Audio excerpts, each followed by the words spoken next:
Hi, hello. Welcome to another episode of Isaiah's Newsstand. It's your host, Isaiah Edwards. The date is December the 18th, 2023. Hopefully, this episode finds you well in good spirits and high hopes. As for me, I'm doing pretty good. Safe to say we got that lasagna on a Monday. If you know, you know. But yeah, we're hanging in, we're hanging tough. It was a chilly day today. I don't know if you're in the local Ohio area listening, but we had a little bit of snowfall, a nice little flurry. I say nice little only because it was nice and little. I'm not a big snow person. I know I saw some of my friends, they're a little butthurt with the idea of a warm Christmas. They hate that shit. They don't like it. They're not a fan. As for me, I am secretly manifesting that, so I'm happy. Obviously, I don't like global warming. That's a bummer. I'm not advocating that. But I will say, if we're going to turn this Ohio area into a future beachfront property, you got to get used to, a little bit of a balmy winter. You feel me? But yeah, no, overall, today was a good day. It was solid. Food corner from the other night. Let's see. I had a little bit of Brenner action. I had chicken, waffle, bacon, and fries. So yeah, it was yummy. Safe to say, I enjoyed my little meal. It's a nice little bounce back. But yeah, things have been good. Things have been solid. Let me go ahead and take my startup, and then we'll go ahead and get into some news coverage.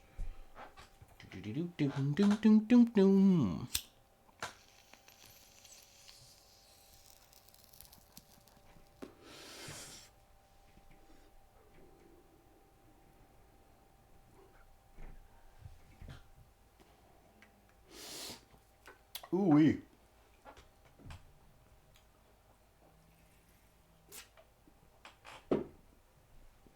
All right. Our first story comes from NBC News. Fears mount for Gaza's tiny Christian community after mom and daughter shot dead. The fatal shooting of a mother and daughter in Gaza's only Catholic church over the weekend highlights the pressure Christians in the enclave are under, with fears mounting that their tiny population could be wiped out during the war. Let's see here. The church, I believe 1,000 people were in between these two churches. Also, this is a bit familiar because we did talk about the St. Porphyrius Church, the Greek Orthodox Church that was bombed. And I believe there was 18 people that died in that situation. This is a Catholic church called the Catholic Holy Family Church. And on Saturday, a mother and her adult daughter were shot dead while walking inside the grounds of the Holy Family Church. The Latin patriarchy, I'm going to butcher this again. Patriot, sorry, my bad, of Jerusalem, the Catholic regional body whose territory formally includes Cyprus, Jordan, Israel, and Palestinian territories. They were shot in cold blood. The Patriot Chat, that's what I'm thinking this word is. I keep fumbling here. The Patriot Chat said of Nahida Anton and her daughter, Samar Anton, blaming an Israel Defense Forces sniper. One was killed as she tried to carry the other to safety, while at least 7 others were shot and wounded as they tried to protect others inside the church compound. Now, Benjamin Netanyahu, other top brass are saying that no, that was not us. According to an IDF investigation, this claim is not true. It said that in that specific area on Saturday, there was no fighting. In fact, they were in a different church. That is something that's not been verified.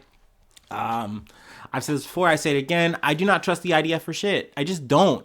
I've literally done coverage where we've talked about them shooting a journalist, then saying, no, we didn't do that. This is a crossfire thing. It wasn't even our bullet. Then an autopsy comes up and they show you that this was a sniper's bullet. And the only people in this engagement that have a sniper that can do that is an IDF soldier. So, we just couldn't make a conclusive, investigation. We didn't find that. So, it is yet again another situation where, some terrible atrocity happens, and then the response is, well, October 7th, well, Hamas, they're just like the civilians. They're using civilian shields. We didn't know. But yet this is a situation where people are taking refuge in a church. The woman who was initially shot was trying to go to the restroom in said church, and in taking that walk, they were shot. And then another person was shot, and others were harmed. This will never make sense. This can never be squared. But, motherfuckers will try it. They try it every time these kind of stories, come down. Let me see here. There's another thing that I wanted to add. The Pope condemned it. Also, this is a bit of side talk. I know I'm taking a tangent, but apparently the Pope's like, hey, it's cool for the same sexes to get married. Woohoo! Which is good. We love to see that, but I always feel weird when, you have a Pope that's doing these things that feel very liberal and stuff, because it's are you hiding some bodies or something? Is there a sex charge or something down the pipe? What's going on? What's up? And also I have this feeling of for this Pope, I think it's Pope Francis, right? That's cool, but then what happens when you croak and then there's a new Pope, and then what's gonna happen? You know what I mean? Then what's that boss gonna say? I don't know. But back to the thing at hand, the issue at hand, crisis at hand. Let me read what Reverend Munther Isaac, who is the pastor of the Christmas Evangelical Lutheran Church in Bethlehem. They can say whatever they want. The fact remains that two harmless women, were shot dead in front of a church with many eyewitnesses. Israel, shot their own hostages who were raising white flags. Then why should we be surprised? He said, referring to the IDS announcement that they had mistakenly killed 3 Israeli hostages. I really wanted to add that quote because it is, once again, another telling quote, but it is something that I've learned, and, that not only in that situation where the IDF killed their, hostages they were supposed to be freeing, and they're like, well, they look like civilians. We're sorry. We just thought, they were Hamas using their civilian camouflage. But it's dude, they had white flags. There was a person who had a white flag in this group, at least one of them. You guys shot them. The person called out to you guys in Hebrew, and you didn't hear that. Then you shoot 2 of them, wound another, and then finish that person off. That is where we're at with that so far. So, this shit's crazy. And every day we keep having more and more stories like this come out. You know what I mean? And that's just the ones that are coming out. I'm giving you guys the scant amount of coverage that I can kind of fit into about a 30-minute blob, make it all kind of work as best as I can. But there's so many stories. There's so much to tell here. So much going on. And it's crazy to me. It's crazy to me that you can see these atrocities happen day after day after day after day after day, and you just have Israel saying, yeah, no, it's fine. This is the course that we're on. This is okay. And then you have the U.S. going yeah, we sent another guy out there. We sent Austin Lloyd out there. He's got some words for them, and overall they're words of support. And we just keep doing this, just over and over and over and over and over again. And we've been doing this for time and time and time again, not just October 7th. You know what I mean? So I'll leave it at that. We have more, Israel, Hamas, Israel, Palestine, however motherfuckers want to word it, uses whatever semantics, that's the word I'm looking for, you want to use. But from The Guardian, BP halts oil and gas shipments through Red Sea after rebel attacks. BP has halted all shipments of oil and gas through the Red Sea after an increase in attacks on cargo ships by Houthi militants in Yemen, including 2 further strikes on Monday. The British oil major said it had paused shipping in the region indefinitely, citing a deteriorating security situation amid tensions in the Middle East. BP becomes the first oil firm to directly halt its own tankers after a string of big shipping companies stop their vessels passing through the waters between Asia and Africa that connect the Indian Ocean to the Mediterranean with the Suez Canal at the tip. Freight companies are sailing ships around Africa instead, adding costs and delays that are expected to mount in the coming weeks. that also I was listening to. I feel like I listened to this on the BBC, but I'd be listening. I keep my ear to the shit, but yet again, of course, kind of like when we were talking, years back or whatever, a year or so back, when it came to Ukraine and everything was hitting the fan. Well, that all this extra cost, all the costs in this conflict are going to fall on who at the end of the day? The customer, you and me, and Dupree. So, that fucking sucks. But, I know that's a quote unquote first world problem. I get that. It is what it is. But, yeah, it is interesting to see BP make this move. But, I mean, it's not surprising. Essentially, they're evaluating their bottom line here. And they're saying, hey, it's not worth it for us to take this route, even though we really do need to take this route. It is the quickest route to get supplies from point A to point B, but we can't afford to make this trip because we don't want to lose anybody. And it's not even like the emotional tax. I do feel like these companies don't care. We're all breakage at the end of the day, down to the goddamn body part. But really, because of that, insurance companies are saying, hey, we are not going to provide insurance for your ship if you're going this way. If you're going to continue on this, because this keeps happening, and it doesn't matter who you're backed by, who you are. The Houthi rebels have shown they are going to keep doing these missile strikes. They're not going to stop. And, I know that, America's talking like, hey, we're going to increase our maritime presence out there. We're going to be big and strong with our big stick, and we're going to shoot back and all that. But that doesn't stop the attacks from happening. At the end of the day, if you got pirates on the water, you got motherfuckers active on your shit, that's a concern. And until that concern goes down, the insurance rates are going to be too high. And therefore, companies like BP are going to be like, well, it's just not worth it. We'll just take the long way around. And that's where we're at with that. I initially was going to cover this because of this part right here I'm about to read. But separately on Monday, the global container shipping firm Evergreen said it was suspending journeys in the region until further notice because of rising risk and safety considerations. Evergreen joined 5 other big shipping firms who have already suspended operations: the Hong Kong-based OOCL, Denmark's Maersk, and France's CMA CGMM, Germany's Hapag-Lloyd, and the Italian Swiss-owned Mediterranean shipping companies. Taiwan's Yang Ming Marine Transport Corporation said it would divert any of its ships sailing through the Red Sea or Gulf Aden via the Cape of Good Hope for the next 2 weeks. So, it can kind of feel like, oh, that's not really major news, but that does have major ripple effects, and it is major news. So I was like, you know what? Let's just go ahead and lump it all up and give it out to you. There's the slop. There you go. That's the maritime situation there. Okay. So now let's move on to the next beat from the Associated Press. Marvel Disney drop actor Jonathan Majors after he's convicted of assaulting his former girlfriend. Jonathan Majors was convicted Monday of assaulting his former girlfriend after a 2-week trial that he hoped would restore his status as an emerging Hollywood star, but did just the opposite, with Marvel Studios and the Walt Disney Company dropping him immediately after his conviction. A Manhattan jury found Majors, 34, guilty of 1 misdemeanor assault charge and 1 harassment violation. He was acquitted of a different assault charge and of aggravated harassment. Let's see here. Marvel and Disney immediately dropped Majors from all upcoming projects following the conviction, said a person close to the studio who was granted anonymity because he wasn't authorized to speak publicly on the matter. Now,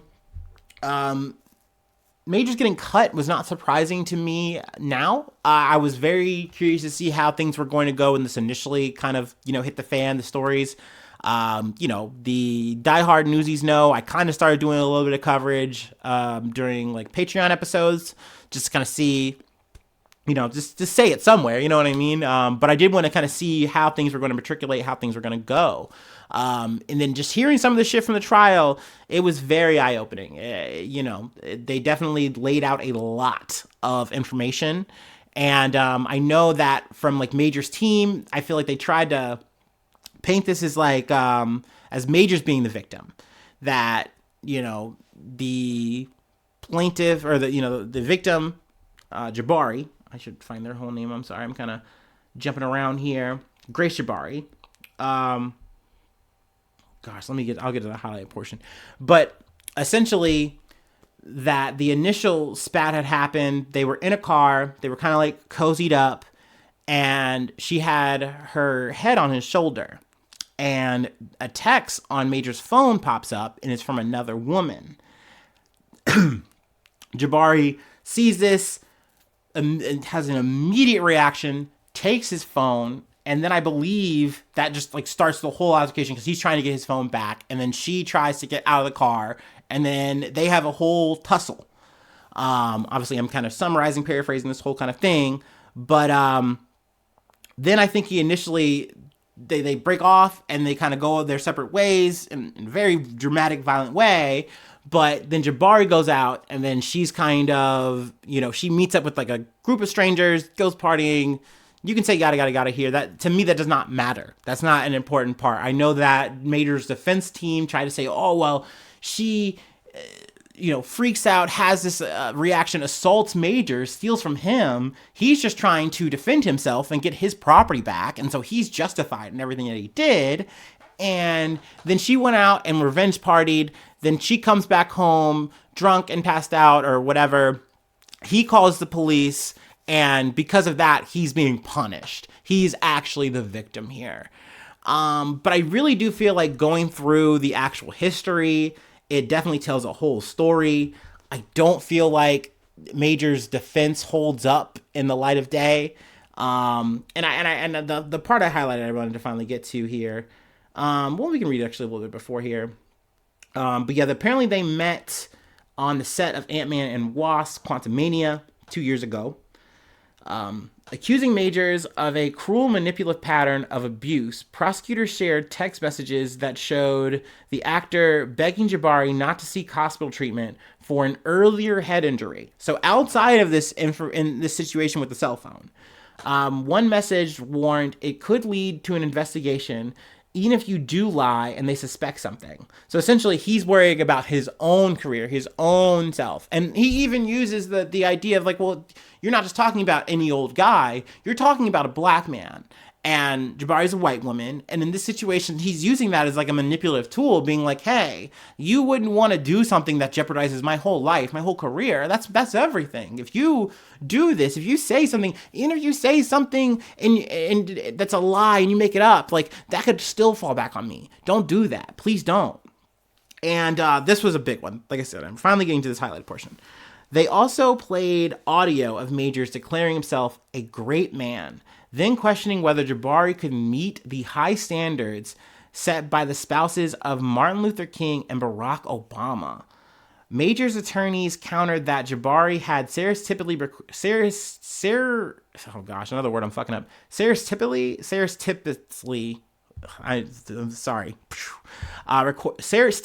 I cannot say it, recorded her boyfriend as part of a plot to destroy his career. And it's just like, look, dude, at the end of the day, you did say these things, and it's super creepy, it's super cringe, and very terrible. Like, there's this whole history, it's just not, it doesn't add up for you. Like, doing and saying all this, like, taking all this to court in this way with this, it did not work. It did not exonerate you at all. But yeah, I was not surprised, though, to see, like Marvel make the move and say, no, yeah, we're officially disavowing him. He's done. He's cooked. Because they had more or less been doing this the whole time, kind of like phasing him out. But I think they had such big plans for him, being like they wanted him to be Kang. They had him in Loki. They had him in, the Ant-Man Wasp thing. And I mean, I know that they paint Majors as like an up and coming actor, but I mean, you could almost say that he was a guy either close to his peak or getting there. Like he was a big name, you know what I mean? I remember watching him on like HBO shows and shit. And then, it's like, oh, okay, he's definitely on the rise. It seemed like he was there. And, but at the end of the day, I mean, his history, his own actions caught up with him. That is what it is in this situation. I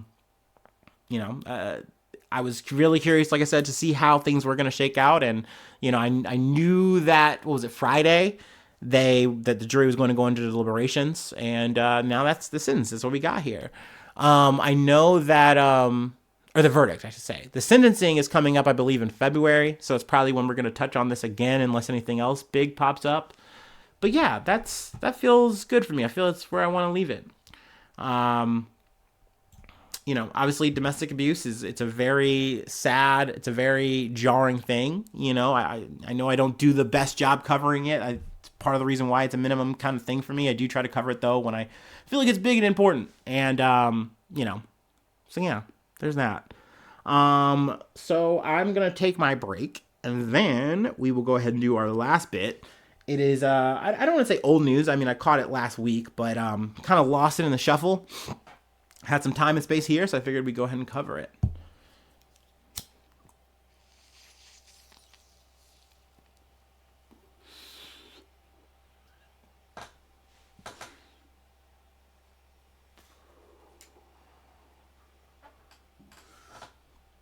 Ooh.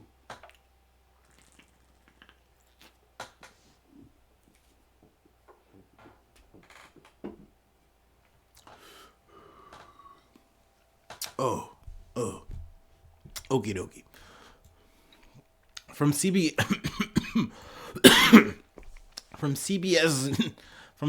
News Boston, IVF in vitro fertilization founder Dr. Mel Berger, accused of secretly impregnating own patient with own sperm. So there's that. Yeah, we're not ending on a good note. I'm sorry. Dr. Mel Berger, one of the founders of Boston IVF and former professor at Harvard Medical School, has been sued by a former patient who alleges that he secretly impregnated her with his own sperm more than 40 years ago. Just so icky. Maine resident Sarah Diopian said she visited Dr. Merle Berger in 1980 for fertility services, and he told her he could perform an insemination that used sperm of a medical resident who was unfamiliar with Diopian, or Depoyan? We're going to say Depoyan for the rest of this. Was unfamiliar with Depoyan and resembled her husband.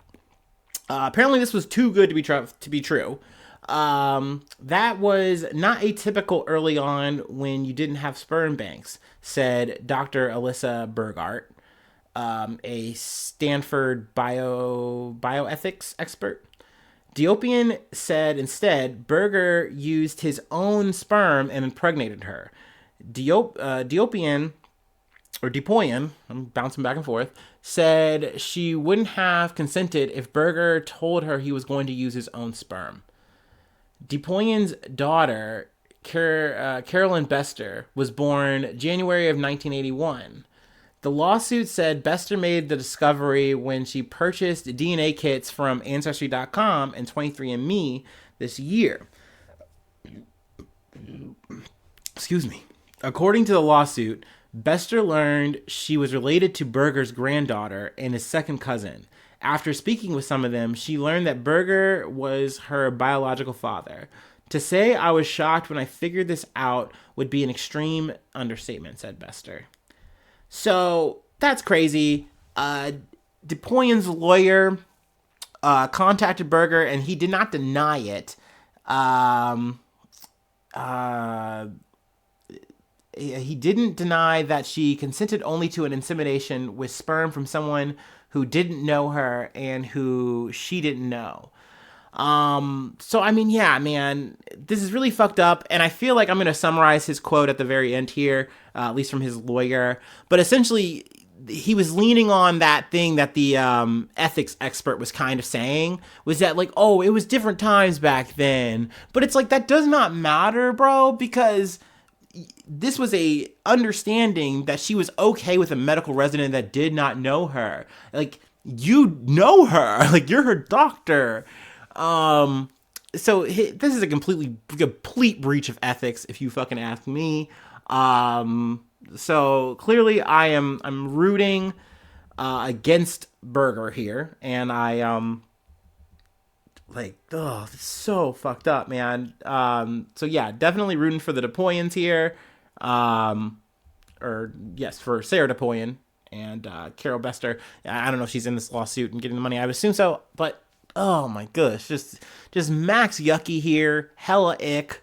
Yeah, I do feel like for Berger here, there's got to be some kind of like superiority kind of complex at play here. I feel like we covered a story very like earlier this year, if I'm not mistaken, kind of just doing some wrap up thoughts here about the guy who is just like, yeah, I just want to just give my semen. I'm giving it all like out to like people. Like that was his goal. Like, and it's like, dude, like the clinics had to say, dude, stop donating. Like you're maxing out. You're going to other clinics. Stop doing it. Like they had to like literally like file charges against that man. That shit's crazy. So yeah, I don't know if that's just like some kind of masculine urge thing. I don't fucking know.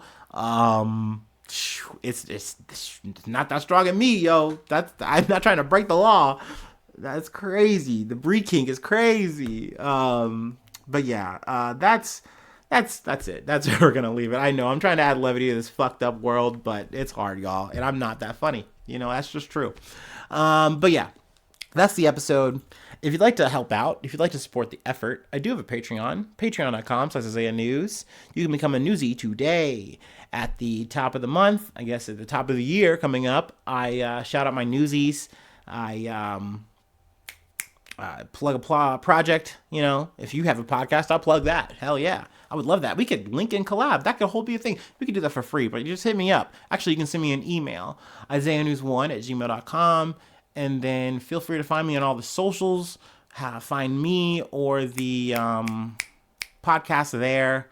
And then let's see here. Hopefully you're subscribed to the YouTube. That helps out a lot. And then hopefully you hit that like button. Hopefully you hit that bell button on whatever app you're listening to. Feel free to leave a cool and quirky comment. We love those. And hopefully I see you soon for some more good news. I love ya. Bye-bye. Mwah.